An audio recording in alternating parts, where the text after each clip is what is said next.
सभी भाइयों का स्वागत है आपके अपने चैनल प्रो फार्मर चैनल में।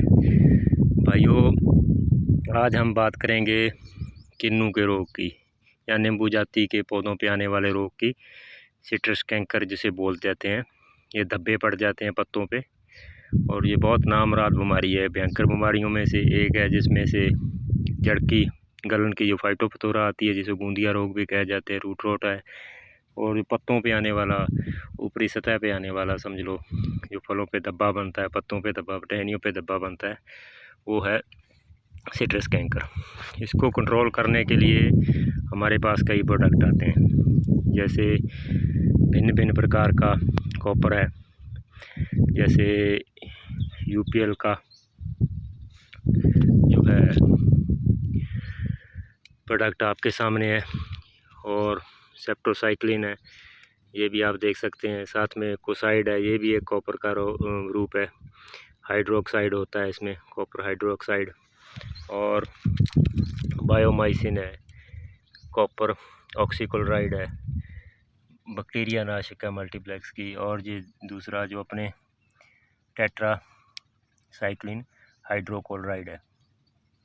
और साथ में जो अपने पढ़ते हैं रस चूसक कीड़े इसमें पड़ते हैं, और लीफ माइनर है उसके लिए। और ये कुछ हद तक जो सिट्रस की सुंडी है, बड़ी तितली वाली, उसको भी ये कंट्रोल करता है सोलेमॉन। हम एक एक करके बात करेंगे। कॉपर फिक्स है इसका, यूपीएल का जो, इसमें क्या है, कॉपर के साथ माइकोजेब है 30%। ये दोनों तत्व, कॉपर सल्फेट और माइकोजेब का जो काम है वो है दूसरा, कैंकर पे कंट्रोल करता है। और सेप्टोसाइक्लिन ये बैक्टीरिया नाशक है, जो ये बैक्टीरिया का रोग है, इसको कंट्रोल करने के लिए यही प्रोडक्ट इस्तेमाल किया जाता है, सेप्टोसाइक्लिन। इसकी जो मात्रा है जो 2 से 3 ग्राम पर लीटर पानी के हिसाब से रहती है। इसकी जो सेप्टोसाइक्लिन की मात्रा है वो 60 लीटर पानी में 6 ग्राम की ये पुड़ी है, 6 ग्राम की पुड़ी रहती है। और ये 2 पाउंड का कोसाइड है, इसकी मात्रा होती है लगभग 1 से 1.5 ग्राम पर लीटर पानी में। ये अकेला भी अच्छा काम कर जाता है सिट्रस कैंकर के ऊपर। और जो नेक्स्ट प्रोडक्ट है बायोमाइसिन, बायोस्टार्ड का, ये भी 2-3 कंपनियों का अलग अलग नाम से आता है। ये किसी कंपनी को प्रमोट करना हमारा काम नहीं है, लेकिन आपको वो चीज़ दिखा देना। कई एरिया में वो बार बार पूछते हैं ये कौन सा प्रोडक्ट बता दिया, हमें मिल ही नहीं रहा। और ये भी बैक्टीरिया साइड है, ये इसकी भी मात्रा 1 से 1.5 ml पर लीटर पानी की होती है। सिट्रस कैंकर को अच्छा रोकता है। बैक्टीरियल ब्लाइट जो भी होती है किसी भी फसल पे, बैक्टीरियल ब्लाइट के लिए बैक्टीरिया नाशक के तौर पे इसको यूज़ किया जाता है। ये अपना इफ्को का आ गया, कॉपर ऑक्साइड। और ये साथ में है बैक्टीरिया साइड, बैक्टीरिया नाशक जो मल्टीप्लेक्स का है। ये 60 लीटर में एक पुड़ी आ जाती है, 50-60 रुपए की ये पुड़ी होती है, बैक्टीरिया नाशक 200।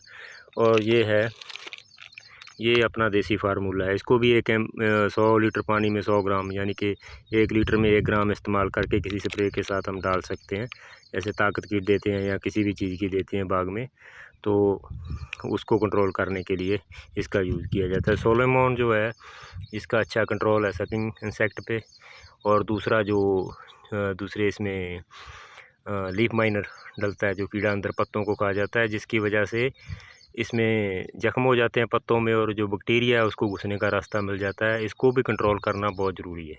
अगर हम सिट्रस कैंकर को कंट्रोल करना चाहते हैं तो उसमें कोई स्क्रैचेस नहीं आने चाहिए। ये प्रोडक्ट हैं जो इसके लिए इस्तेमाल किए जाते हैं। ये अपना तजर्बा कह सकते हैं हम। इसको 1 ग्राम जैसे फर्टिलाइज़र इस्तेमाल करते हैं हम, 1345 का स्प्रे होगा उसमें भी डाल देंगे।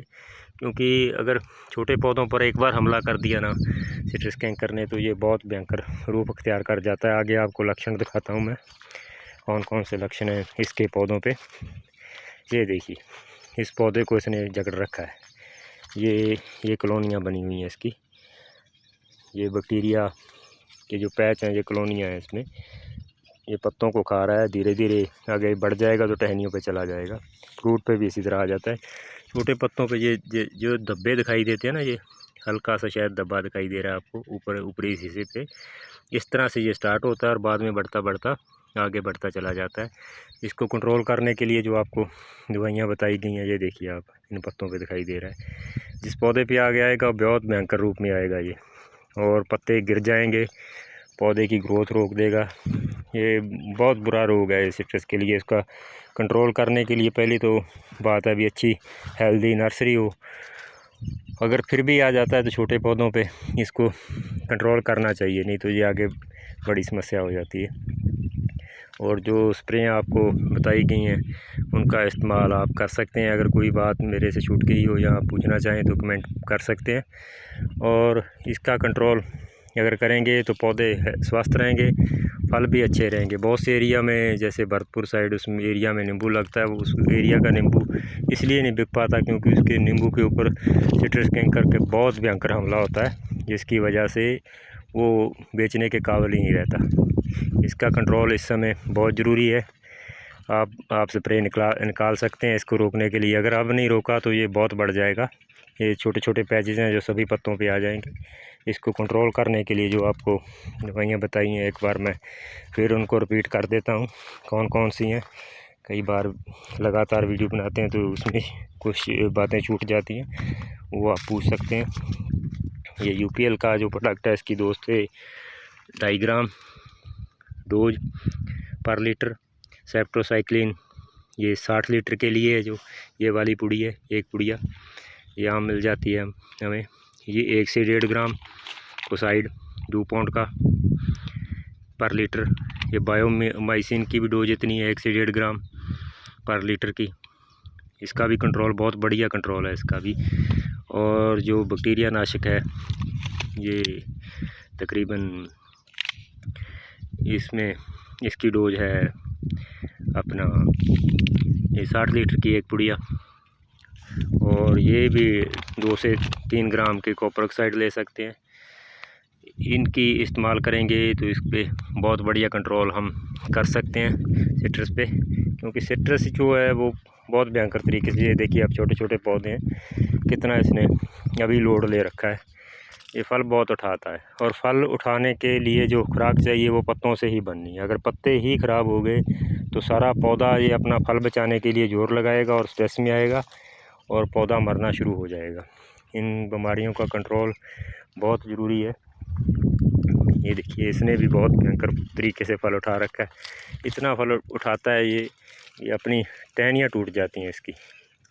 और इसी समय कैंकर का कंट्रोल करेंगे और अगली फंगस का भी कंट्रोल हो जाएगा। इसके 15 दिन बाद एक और इसकी स्प्रे निकालेंगे फंगीसाइड की, जो ऊपर से ये डंडी गल के अगले महीने में फल का ग्राव होता है उसको रोकने के लिए। और छोटे पौधों पे ज़्यादा समस्या आती है सिट्रस कैंकर की, और इसे कंट्रोल करने के ये जो अभी तक उपलब्ध संसाधन है अपने पास वो सभी आपको दिखा दिए गए हैं। ये बायोमाइसिन हो गया और सेप्ट्रोसाइक्लिन हो गया, यही बैक्टीरिया जनित रोग है। बैक्टीरिया को रोकने के लिए जो अभी तक हमारे पास उपलब्ध प्रोडक्ट हैं, कॉपर है, कॉपर प्लस माइकोजेब वाला है, या माइकोजेब भी थोड़ा कंट्रोल करता है बैक्टीरिया को, कॉपर भी कंट्रोल करता है। और बैक्टीरिया नाशक जो आते हैं वो यही है, सेप्ट्रोसाइक्लिन, बायोमाइसिन बैक्टीरिया नाशक, और जो अपना जो पशु पक्षियों को देने वाला टेट्रासाइक्लिन हाइड्रोक्लोराइड। ये 1 ग्राम में हम 1 लीटर पानी में 1 ग्राम 100 लीटर पानी में जब या 13-045 करते हैं या कोई और स्प्रे करते हैं, जब हल्का हालात हों और लगता हो भी स्प्रे करने की ज़रूरत है तब डाल के इसको कंट्रोल कर सकते हैं। कई एरियो में कई चीज़ें उपलब्ध नहीं होती, जैसे छोटे बागवान है या नए एरिए हैं, वहाँ के लिए ये आपको बताया गया है। ये भी सल्यूशन है एक, जिस एरिया में इन प्रोडक्ट्स में से एक ना हो, या मान लीजिए अपने पास 1-2 पौधे ही हैं और यहाँ 5-7 पौधे हैं, उस एरिया में कैसे कंट्रोल करें, ये भी कंट्रोल करता है उसको। 1 ग्राम 1 लीटर पानी में, अगर 100 ग्राम की पुड़िया ले आएंगे और ये 60-70 रुपये की पुड़िया है, अगर अपने पास 2-4 पौधे हैं तो इससे भी कंट्रोल किया जा सकता है। बहुत धन्यवाद। आगे वीडियो शेयर करें। जैसे जैसे समय समय पर किसानी के काम में, बागवानी के काम में हमें समय मिलता है जिस चीज़ की ज़रूरत होती है उस चीज़ का वीडियो आपके साथ ज़रूर शेयर करेंगे, इस जानकारी साझी करेंगे। बहुत धन्यवाद।